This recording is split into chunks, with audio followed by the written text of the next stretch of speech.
The voice of sharing during ASEAN.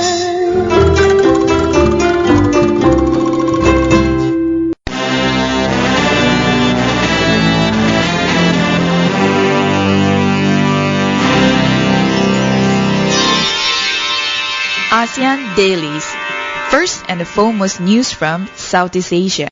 Good morning, this is Arlene and you're listening to our ASEAN Daily where we bring you news from Southeast Asia. And this time we want to give a news that just happened a couple of days ago.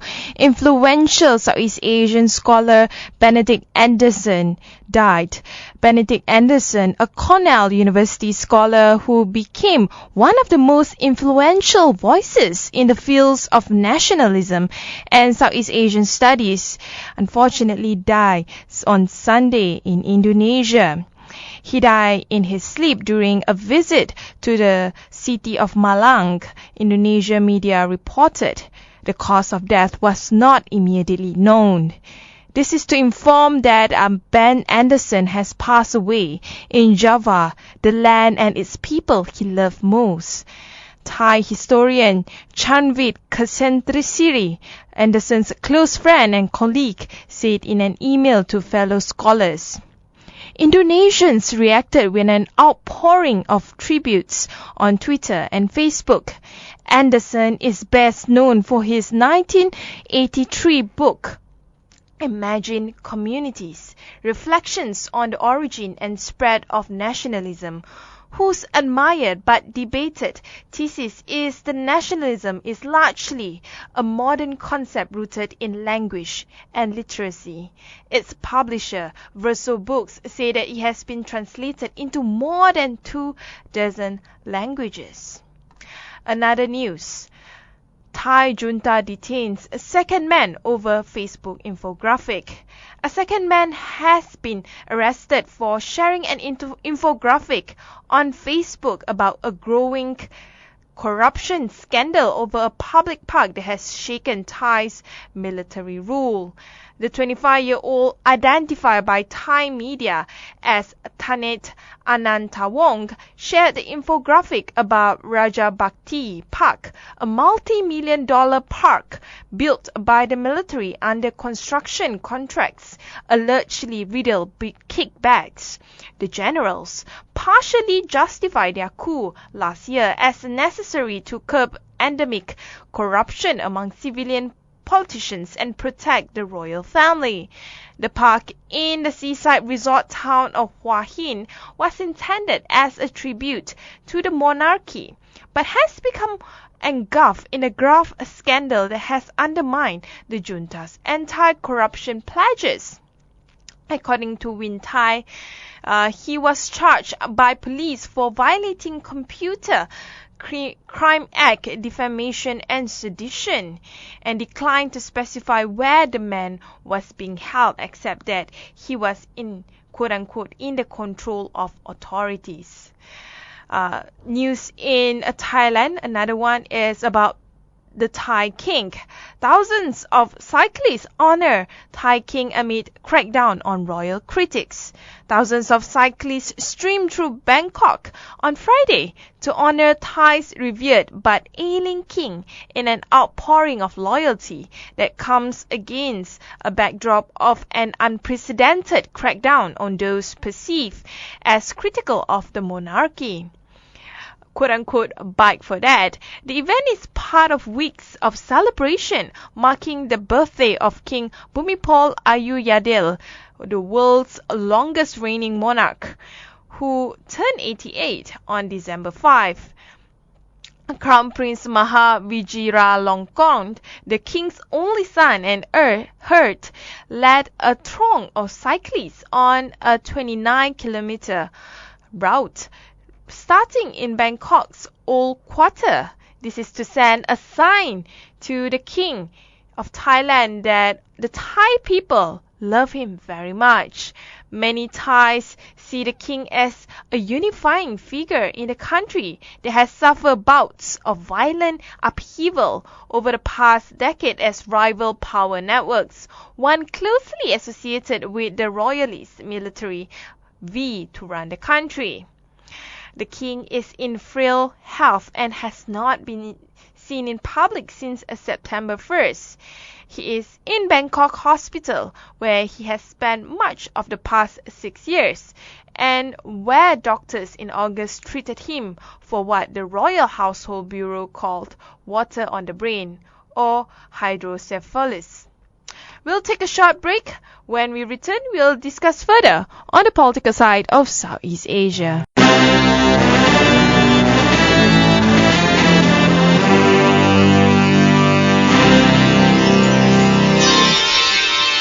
ASEAN Dailies. First and the foremost news from Southeast Asia. Good morning, this is Arlene. You are listening to the ASEAN Daily. I'm back with more news from Southeast Asia. European Union must press for more progress in key human rights area. EU and Vietnam finalized the negotiations for a free trade agreement. The EU carried out FTA negotiations without conducting a human rights impact assessment, as required by EU laws and recommended by the European Ombudsman. Since the previous EU-Vietnam Human Rights Dialogue on 19 January 2015, Hanoi has released 11 high-profile political prisoners. However, most of them were freed upon completion of their prison terms. Bloggers Hong Li-to and Nguyen Quan Lap were initially detained on trumped up charges of quote-unquote abusing democratic freedoms to infringe upon the interests of the state under the Article 258 of the Criminal Code, and then released. All the released political prisoners should not have been detained or imprisoned in the first place. In total, there are about 130 political prisoners in jails across Vietnam, the largest number in Southeast Asia, in fact. Regrettably, no political prisoners were among the 18,298 inmates released as a result of a presidential amnesty that the government announced on 28 August ahead of the 70th anniversary of Vietnam's National Day on 2nd September. One of the longest held political prisoners is Thich Quang Do, 87, the leader of the banned Unified Buddhist Church of Vietnam, Vietnam's oldest and largest religious organization. He spent almost 30 years in detention for his peaceful advocacy of religious freedom and human rights. EU is seen to need to demand further towards Vietnam to make more progress on legislative reform in respect of human rights. In other words, they must walk the talk in Southeast Asia. Another news about ASEAN is on Myanmar. ASEAN waits nervously on a new Myanmar after a successful election early last month, which handed down a landslide victory to Daw Aung San Suu Kyi, National League of Democracy. There is a growing sense of anxiety within ASEAN about what kind of a new Myanmar is emerging. ASEAN leaders understand too well the grouping's most famous nemesis, Suu Kyi, is going to shape her country's future with ASEAN in the next 5 years. The challenge is how ASEAN can interpret her complicit silence in this pivotal relationship in ways that would not undermine the full integration of the ASEAN community, which begins on December 31st. Notably, among all the ASEAN members, Myanmar has become one of the most dynamic and active users of social media. Even though mobile technology was only recently introduced and popularized, by end of next year, it is estimated that nearly 75% of its 51 million population will have access to online platforms. With the NLD's reign in Myanmar, there are two possibilities regarding relations with ASEAN. First, the new government could pursue the Tencent government's ongoing policy, which has already integrated Myanmar into the overall scheme of integration with ASEAN. Under the new government, action plans on political security as well as socio-cultural pillars would be further accelerated, especially in areas of social development, human rights, and civil society organizations. The second alternative is to focus on domestic priorities, akin to Indonesia's President Joko Widodo after he took power over a year ago. Well, to know further, we have to wait for a new Myanmar to emerge under the government of Aung San Suu Kyi. We'll take another short break. When we return, we'll discuss on the business and economy side of Southeast Asia.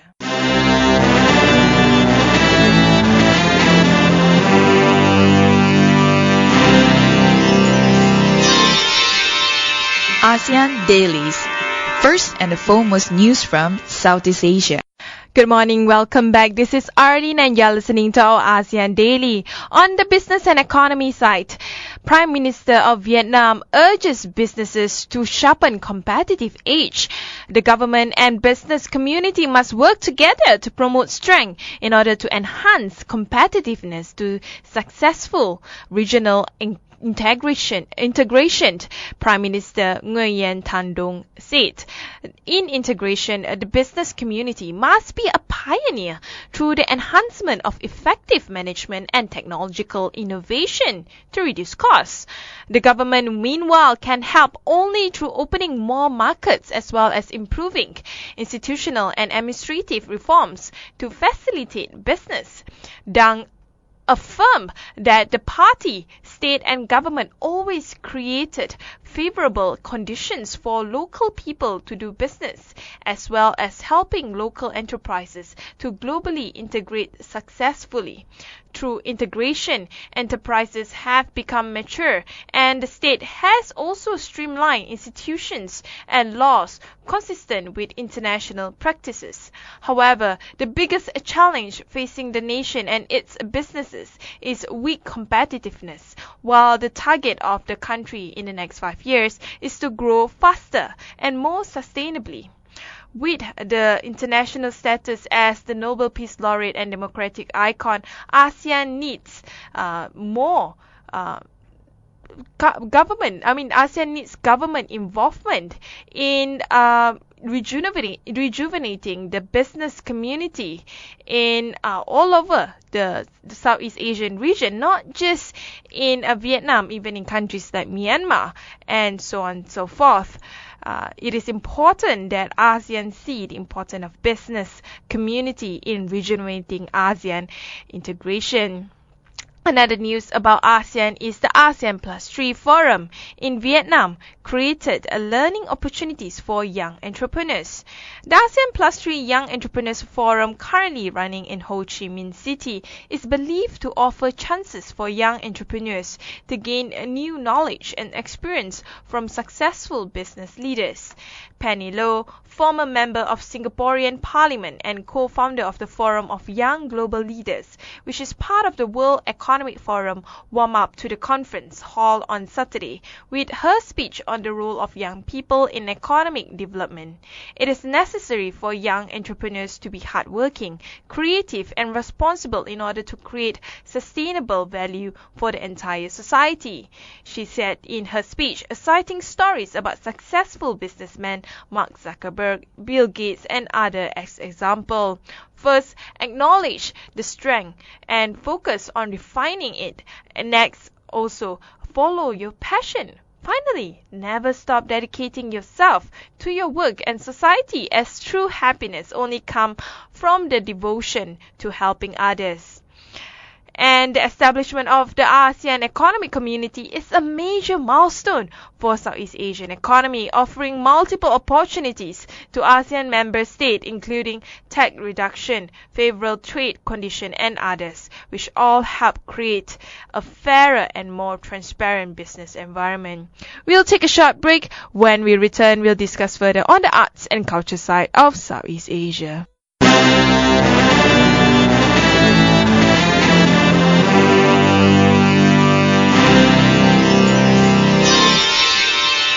ASEAN Dailies. First and the foremost news from Southeast Asia. Hi, good morning. This is Arlene. You're back with me again on the social and cultural side of Southeast Asia. This time I want to highlight the 7 theme parks that you must visit in Southeast Asia. So, you and your family are looking for a thrill of a lifetime, especially in the month of December, where a lot of families are thinking of what to do with their kids. There are 7 theme parks in Southeast Asia that are worth your time and money. That's not quite like a thrill when you get a riding to a roller coaster, or the breathtaking moment when you reach the peak of a Ferris wheel's rotation. And because of that, we want to highlight 7 places in Southeast Asia where you should spend your holiday in. The first one is, of course, the Universal Studios Singapore. The Universal Studios Singapore needs no formal introduction have no shot to fame in the eyes of the world. The very instant it opened back in 2011, with the attraction they are inspired by movies that were produced or birthed by Universal Studio. This theme park is one that has no trouble getting away from daily life and everyday routines, transporting you into something of your all-time favorite movies instead. It divides into 7 different categories of attractions, ranging from Hollywood to Lost World to Sci-Fi City. It's part of the Resort World Sentosa on Singapore's Sentosa Island. The next one is our very own Malaysia's Legoland, combining a water park, a Legoland hotel and a Legoland theme park. Legoland Malaysia is one of the country's most renowned theme parks and entertainment-based attractions. It was opened in September 12 and is hailed as the very first Legoland in Asia, aside from being the 6th in the world. And of course, some of the major highlights is a mini land, where comprised of replicas of famous landmarks that were built with Lego, land of adventure, an exciting interactive journey through an Egyptian themed environment, and a water park with a lot of landslides, with a lot of slides, tubes, and a whole lot of collection of fun watery activities.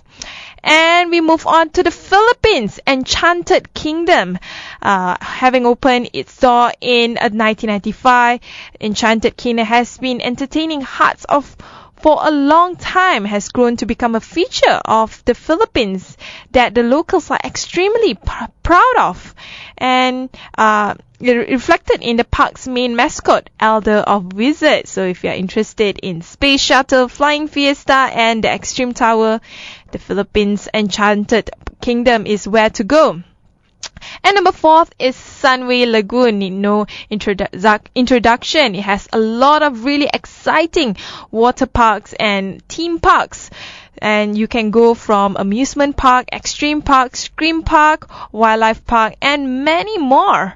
And besides that, we also want to highlight in Thailand with the Siam Park City, located in the capital of Thailand, Bangkok.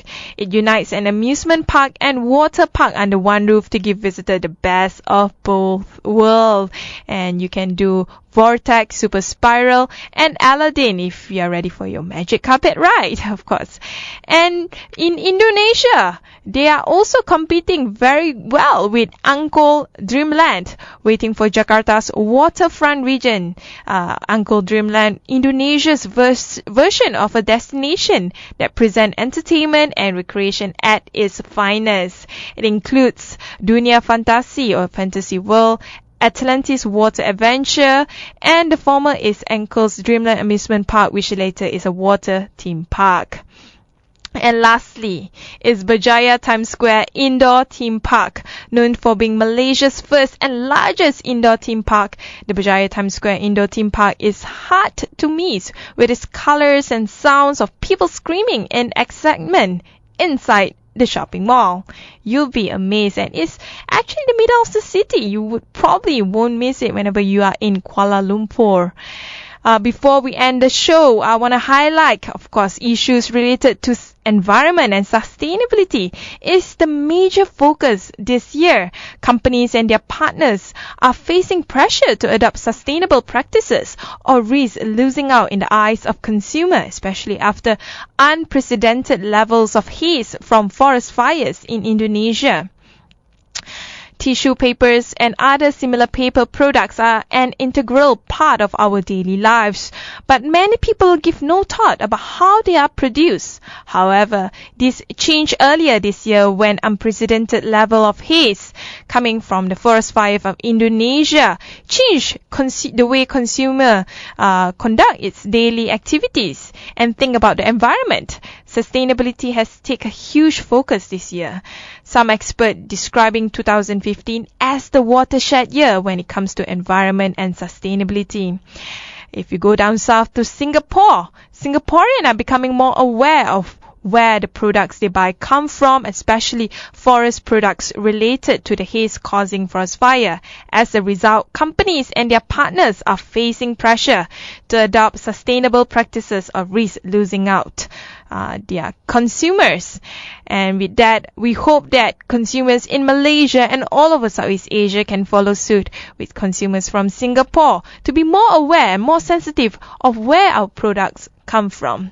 This is Arlene, and thanks for listening to me and on our ASEAN Daily, and also always catch up with us every Monday to Friday, 8 to 9 o'clock in the morning Malaysian time, and you can always listen to us on the go via our mobile app, or you can listen on your desktop at duranasian.com. And please keep in touch with us via our social media, Facebook, Twitter and Instagram.